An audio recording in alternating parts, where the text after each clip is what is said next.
উমা আসছে বলে কথা, সেই কারণেই তো মালদার জেলার শিল্পীদের ব্যস্ততা চোখে পড়ার মতো বেড়েছে। প্রতিমা তৈরির পাশাপাশি মণ্ডপ সজ্জার শিল্পী সকলে খুব ব্যস্ত। দারুণ ব্যস্ততার মধ্যে সময় কাটছে সকলের। এবার আসন্ন দুর্গাপুজোকে সামনে রেখে মালদা জেলার হরিশ্চন্দ্রপুর থানার অন্তর্গত তুলসীহাটা নেতাজি স্পোর্টিং ক্লাবের পক্ষ থেকে খুঁটি পুজোর মধ্যে দিয়ে এবছরের দুর্গাপুজোর প্রস্তুতি শুরু করে দেওয়া হলো। এবছর 40তম বর্ষে পদার্পণ করলো এই ক্লাবের পুজো। এবছর তাদের পুজোর বিশেষ আকর্ষণ হিসেবে রাখছে অযোধ্যার রাম মন্দিরকে। প্রায় 11 লক্ষ টাকা ব্যয়ে অযোধ্যার রাম মন্দিরের আদলে এই বছর তাদের দুর্গাপুজোর মণ্ডপ তৈরি করতে চলেছে এই ক্লাব। আলোর জাদুতে ভরিয়ে দেবে চন্দননগরের শিল্পীরা।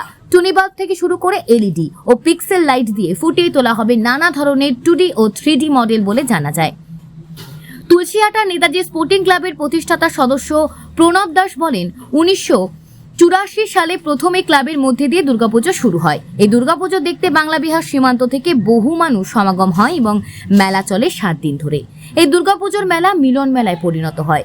তুলসীহাটা নেতাজি স্পোর্টিং ক্লাবের পুজো কমিটির সম্পাদক হারাদন সাহা বলেন, 11 লক্ষ টাকা ব্যয়ে রাম মন্দিরের আদলে দুর্গাপুজোর মণ্ডপ তৈরি হবে। আলোকসজ্জা থাকছে চন্দননগর থেকে, সাথে থাকবে একগুচ্ছ সামাজিক বার্তা।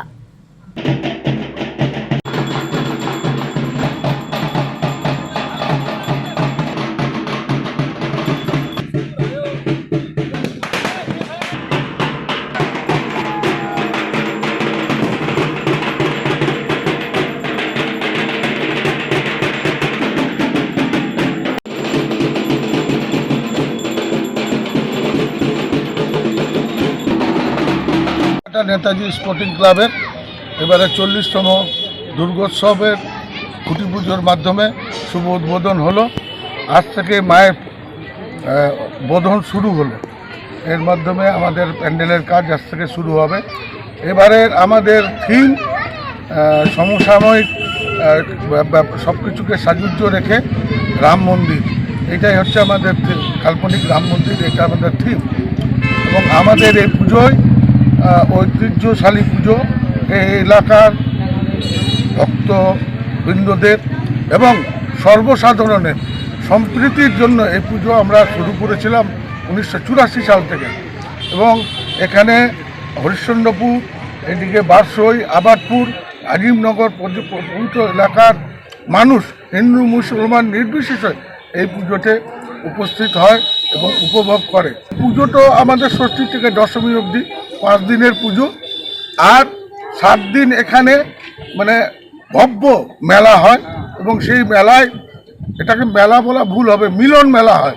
প্রত্যেকটা সম্প্রদায়ের মানুষ এখানে এসে আনন্দ উপভোগ করে উৎসব সবার জন্য, এবং ধর্ম যার যার, উৎসব সবার। এই থিমটা সামনে রেখেই আমরা এবার পুজোয় অগ্রণী হয়েছি। আমাদের পুজোয় প্রধান থিম থাকছে অযোধ্যার রাম মন্দির এবং কৃষ্ণনগরের আলোকসজ্জা। আমাদের সকলের মিলন মেলা, এটাই হলো আমাদের বিশেষ আকর্ষণ। সামাজিক বার্তা অবশ্যই থাকবে। যার যার উৎসব সবার আনুমানিক আমাদের সব মিলিয়ে তো হচ্ছে মোটামুটি 11 লক্ষ টাকা। সমস্ত চাঁদা আমরা গ্রাম কালেকশন করি এবং সদস্য চাঁদা আছে, এ নিয়ে আমরা পুজো করি। এইবার সরকার অনুমোদন এখনও পেয়নি, পাবো 85,000 টাকা। তার জন্য মুখ্যমন্ত্রীকে অশেষ ধন্যবাদ।